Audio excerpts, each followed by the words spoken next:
Bonjour.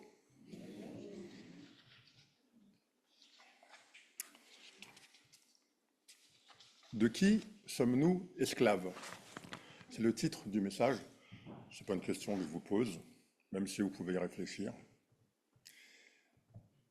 C'est vrai que ce n'est pas très tendance. Il y a une chose qui n'existe plus beaucoup de nos jours, mais qui était très répandue dans l'Antiquité, et même jusqu'à l'époque de la Renaissance, c'est l'esclavage. Alors on entend parfois parler aujourd'hui de trafic de femmes vouées à la prostitution ou de travailleurs clandestins dans des conditions si pénibles qu'ils sont définis comme l'esclavage moderne.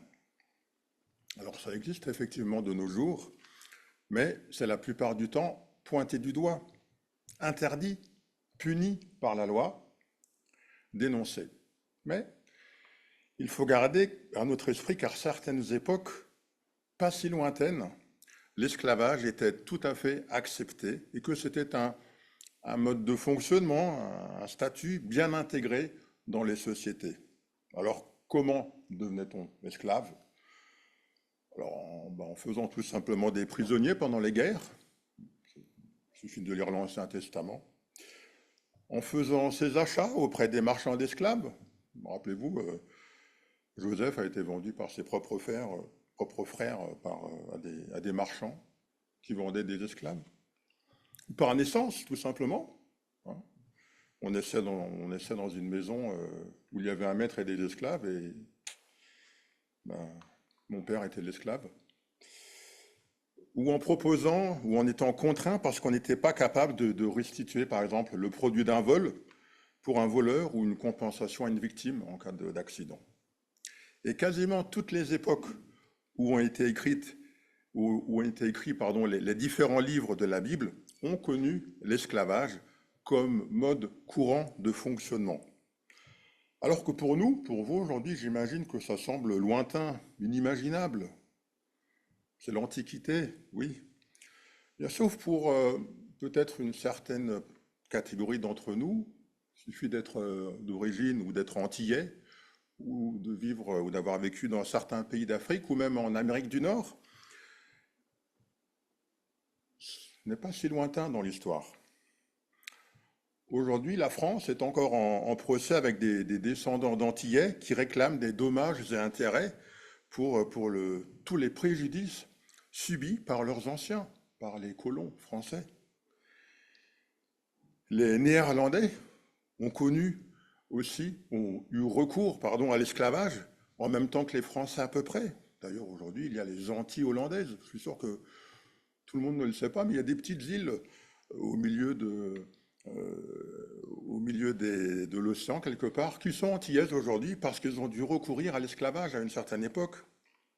Et le gouvernement néerlandais a même déjà dédommagé des descendants de familles d'esclaves. Et puis les Suisses, peut-être certains d'entre vous le sont, contrairement à ce qu'on pourrait penser, ont aussi participé à ce commerce sordide entre le XVIe et le XIXe siècle. Alors, à l'époque, ça s'appelait peut-être pas la Confédération helvétique comme aujourd'hui, mais il y a des grandes familles de grandes villes suisses qui se sont enrichies à l'époque sur ce commerce très juteux. Et donc, vous voyez que ce n'est ni très ancien et que ça concerne même nos propres territoires.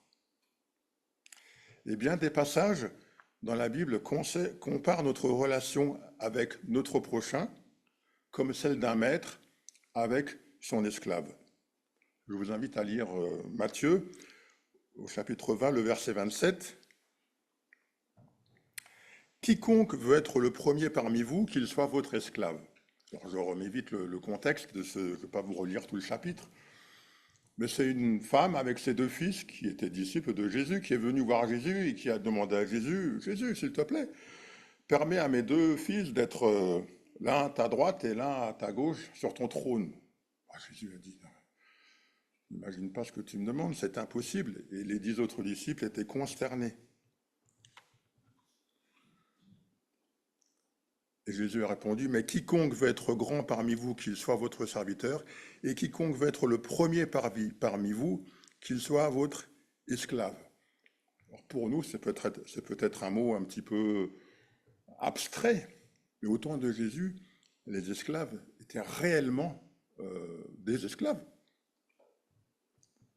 Alors je vais vous donner la définition du mot esclave, pour être très clair. Personne, dans le dictionnaire, personne qui n'a pas de condition libre, qui est sous la puissance absolue d'un maître. Alors tous les hommes ont de tout temps aspiré à être libres, nous y compris. Et là, Jésus lui-même déclare que celui qui veut être le premier parmi les plus grands des serviteurs doit se comporter comme un esclave. Alors même pris comme une métaphore, il faut reconnaître que c'est loin d'être quelque chose de naturel et de facile à mettre en pratique, même en pensée. Se mettre au service des autres, se sacrifier même pour eux à l'image du Christ. Alors ça donne moins envie d'être le premier d'entre nous, n'est-ce pas? C'est pourtant ce que Jésus nous suggère si nous aspirons à une telle place. Et c'est ce que le Seigneur Jésus a mis en pratique dans sa vie. Je continue la suite de ce passage de Matthieu 20, verset 28. C'est ainsi que le Fils de l'homme est venu, non pour être servi, mais pour servir et donner sa vie comme la rançon de beaucoup. Servir, c'est le propre de l'esclave. Alors il y a bien de nos jours des métiers qu'on appelle des métiers de service, cuisinier, serveur, aide à la personne. Mais nous ne voyons personne qui fait un de ces métiers bénévolement, on le fait pour en vivre. Ce que Jésus a fait, c'est-à-dire servir, ne lui a rien apporté sur cette terre. Pas de revenus, pas de dividendes, pas de capital, pas de château, pas de prime. Jésus était un homme libre qui a choisi de mettre sa vie à disposition de tous et ceux jusqu'à donner sa propre vie. C'était un homme libre qui s'est comporté comme un esclave, c'est-à-dire que sa vie ne lui appartenait plus, mais qu'il l'a donnée à d'autres. Il est venu pour donner sa vie. C'était un homme libre, mais qui a renoncé à cet état pour être sous la puissance de l'Éternel Dieu, son Père. Et l'objectif de son choix? Être comme la rançon de beaucoup, payer le prix fort à notre place.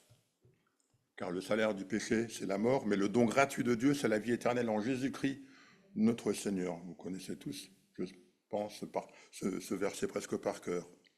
Et on se rend compte que si nous sommes sauvés, alors c'est grâce à l'amour de Dieu, envers nous d'une part, mais c'est aussi grâce au comportement de soumission et d'obéissance de Jésus face à la volonté de son Père céleste, comme un esclave a servi à son maître. Alors ça ne vous plaît peut-être pas trop ce mot d'esclave que je répète, parce que ce n'est pas quelque chose dont on parle beaucoup aujourd'hui, ni même pas dans notre société, mais c'est un mot qui est utilisé très régulièrement dans la Bible. Est-ce que c'est une invention divine ou est-ce que c'est une invention humaine, l'esclavage? À l'origine, quand vous ouvrez la Bible dans Genèse, Adam et Ève étaient parfaitement libres. Ils n'avaient pas d'esclaves, ils n'étaient esclaves de personne, ils étaient libres, totalement libres. Et ce n'est pas l'homme qui a pris l'initiative de s'éloigner de ce modèle de société de l'esclavage ou de civilisation, mais c'est bien Christ. En effet, l'égalité entre les hommes est un principe qui semble tout à fait naturel de nos jours, mais ce n'était pas du tout le cas à certaines époques, où il était convenu que certaines tribus, certaines ethnies, certaines races, certains rangs sociaux étaient considérés comme inférieurs et pouvaient donc et devaient être dominés. C'était le cas avec les esclaves. Et à l'époque où a été écrit ce Nouveau Testament, à l'époque où Jésus est venu, il y avait la domination romaine sur toute l'Europe, sur une partie de l'Afrique également. Et il valait mieux ne pas trop se prononcer contre ce principe bien établi de l'esclavage. Et ce sont pourtant les premiers chrétiens, transformés par Jésus-Christ, qui ont osé jeter un gros pavé dans la mare. Je vous invite à lire ensemble Galates au chapitre 3, les versets 26 à 28. Car vous êtes tous fils de Dieu par la foi en Jésus-Christ. Vous tous qui avez été baptisés en Christ, vous avez revêtu Christ. Il n'y a plus ni juif ni grec, il n'y a plus ni esclave ni libre, il n'y a plus ni homme ni femme, car vous êtes tous en Jésus-Christ. L'inégalité n'a plus de place quand on est un disciple de Jésus, car nous sommes tous unis, c'est-à-dire un en lui, en Jésus-Christ. Je reprends un autre passage dans Colossiens. C'était répété plusieurs fois qu'il n'y a plus ni juif, ni grec, ni circoncis, ni incirconcis, ni barbare, ni scythe, ni esclave, ni libre. Mais Christ est tout et en tous. Et à l'époque où l'apôtre Paul a écrit ces textes, les Romains avaient couramment un esclave dans leur maison. Certains en avaient plus de 100. À Rome, les esclaves formaient la moitié de la population. Et les familles riches en avaient parfois plusieurs milliers. Alors à l'époque romaine, ne pas trop chipoter et trop dire ce qu'on pensait à propos de l'esclavage, parce que les Romains n'étaient pas des tendres. Et tous ces esclaves, à l'époque, n'avaient aucun droit. À l'époque où le Seigneur Jésus est venu, aucun droit civil, aucun droit matrimonial. Et notre fameuse déclaration des droits de l'homme et du citoyen, nous l'avons tous entendu souvent, de 1989, les hommes naissent et demeurent libres et égaux en droit, on en était très loin. On en était même aux antipodes. Souvent, les esclaves n'avaient pas de nom et leur maître pouvait, quand il le voulait, et comme cela les chantait, les vendre comme du bétail sur le marché, les séparer quand il y avait une famille, les donner, les torturer, en abuser, même les tuer sans être inquiétés. Et on a du mal à s'imaginer, à notre époque, que ces femmes, ces enfants, ces hommes, tout ce qu'ils ont pu vivre et subir. À aucun moment, Paul ne s'est élevé contre les autorités romaines pour contester les conditions des esclaves. Il recommande même à l'esclave d'obéir à son maître. Je vous invite à lire dans Éphésiens au chapitre 6, les versets 5 à 9.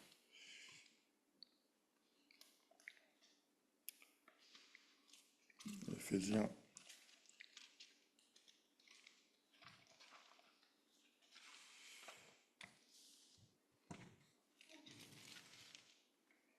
chapitre 6, versets 5 à 9.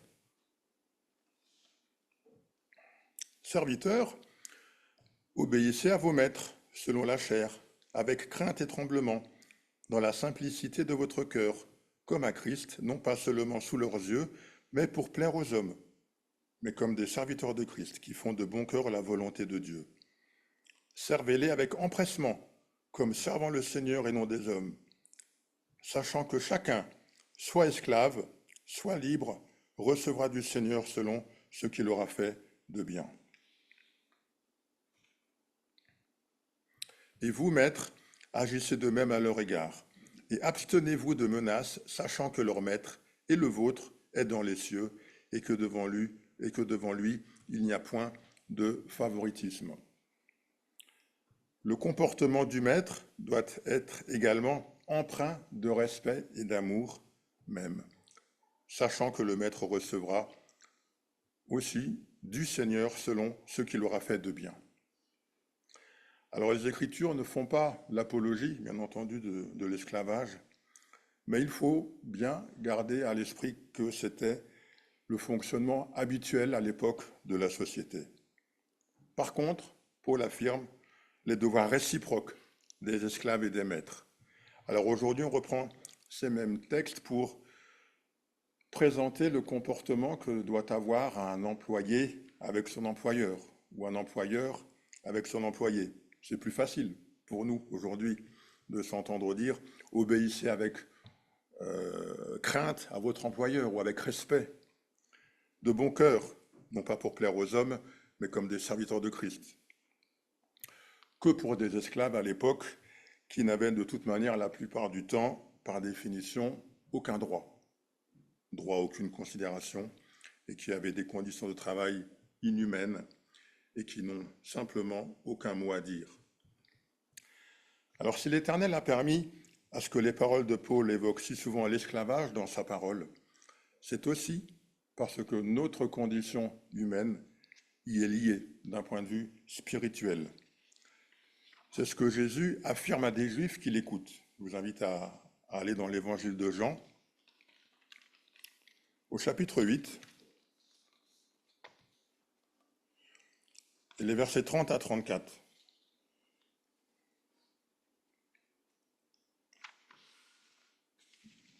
Il est écrit que pendant que Jésus parlait, plusieurs crurent en lui.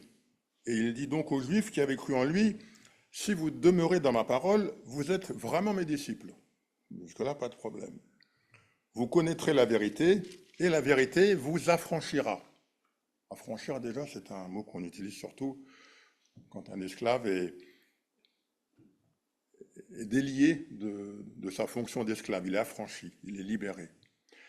Et donc ils lui répondirent à Jésus, mais nous sommes la postérité d'Abraham et nous n'avons jamais été esclaves de personne.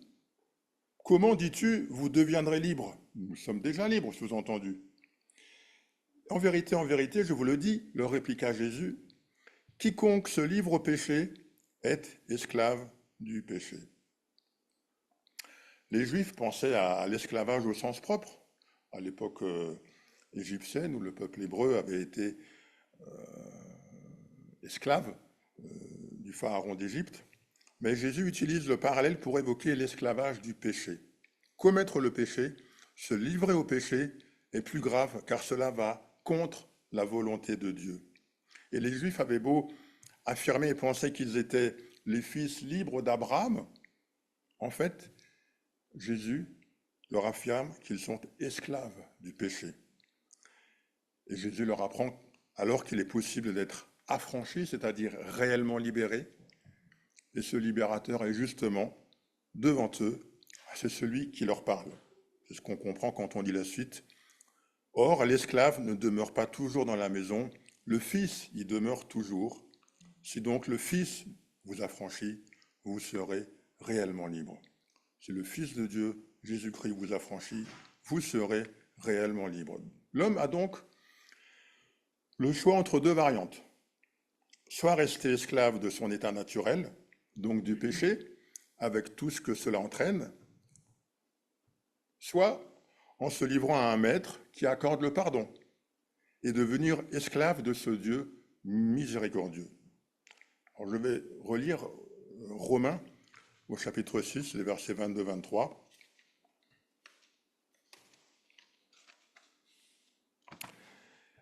Romains 6, chapitre 6, verset 22. Mais maintenant, étant affranchis du péché et devenus esclaves de Dieu, vous avez pour fruit la sainteté et pour fin la vie éternelle. Maintenant, vous êtes affranchis du péché et vous êtes devenus esclaves de Dieu.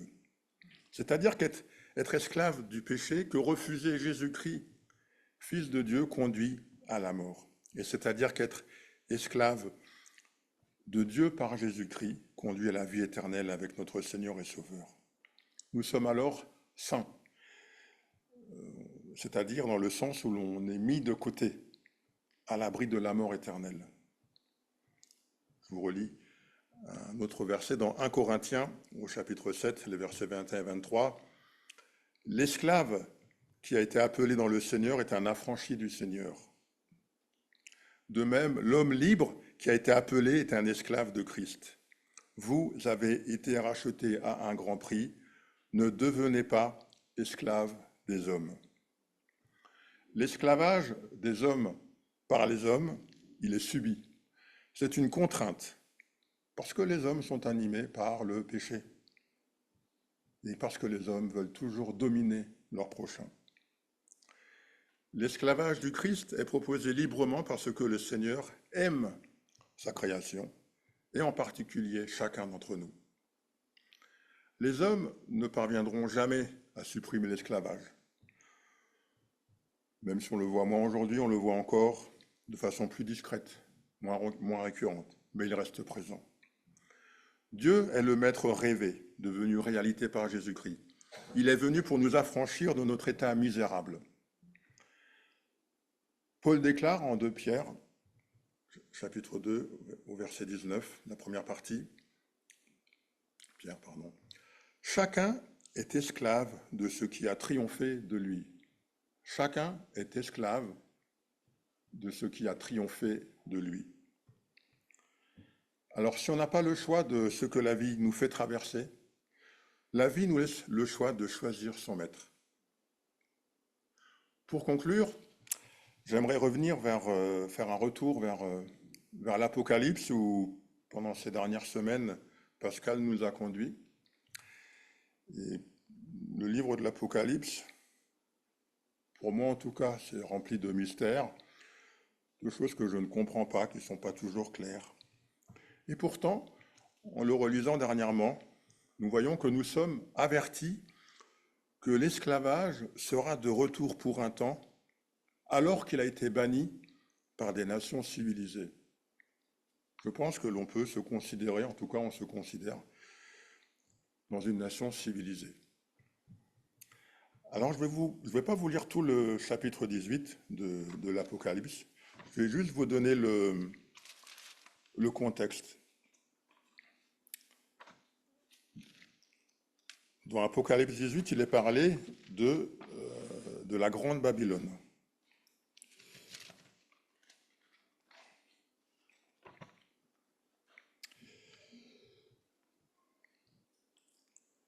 Cette ville qui s'appelle dans l'Apocalypse Grande Babylone s'appellera très certainement autrement dans le futur.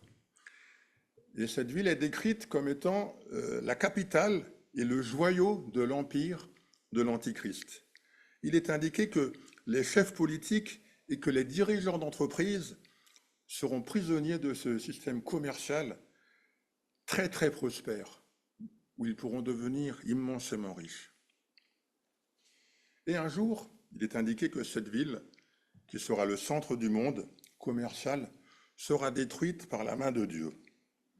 Et notre attention doit être attirée par la liste des marchandises qui enrichiront tous ces commerçants dans cette ville de Babylone.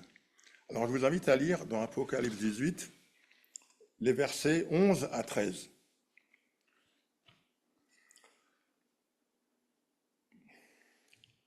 Les marchands de la terre pleurent et sont dans le deuil. Ils pleurent parce que leur ville de Babylone vient d'être détruite par la main de Dieu. Ils pleurent parce que personne n'achète plus leur cargaison. Et maintenant, vous allez découvrir la liste des cargaisons qui les enrichissaient. Or, argent, pierres précieuses, perles, fin lin, pourpre, soie, écarlate, bois de toute senteur, toute espèce d'objet d'ivoire, toute espèce d'objet en bois très précieux, en airain, en fer, en marbre, en cannelle, aromates, du parfum, de la myrrhe, de l'encens, vin, huile, fine farine, blé, bœufs, brebis, chevaux, chars.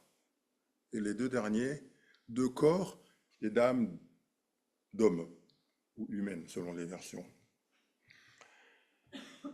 C'est-à-dire que l'esclavage fera, d'après ce passage de l'Apocalypse, il fera sa réapparition, qu'on le veuille ou non, dans le système où les gens seront totalement détournés du Seigneur, de l'Antichrist. L'esclavage fera son retour et il y en aura comme il y en a eu dans l'Antiquité ou comme il y en a eu il y a 1 siècle et demi, 2 siècles maintenant, qui partaient de toute l'Europe. Mais heureusement, il est également écrit plus loin au verset 21 de ce même chapitre, que Dieu fera sa justice. Il est écrit qu'un ange puissant prit une pierre semblable à une grande meule et il la jeta dans la mer en disant « Ainsi sera précipitée avec violence Babylone, la grande ville, et on ne la retrouvera plus. » Tous ces commerces malsains disparaîtront alors. L'esclavage avec, par la main de l'Éternel, pas par la main des hommes. Chacun est esclave de ce qui a triomphé de lui.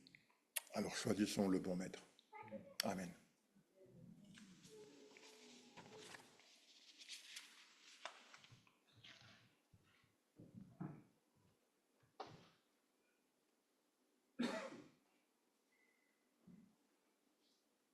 mandat de Lorraine pour les annonces, pour les annonces.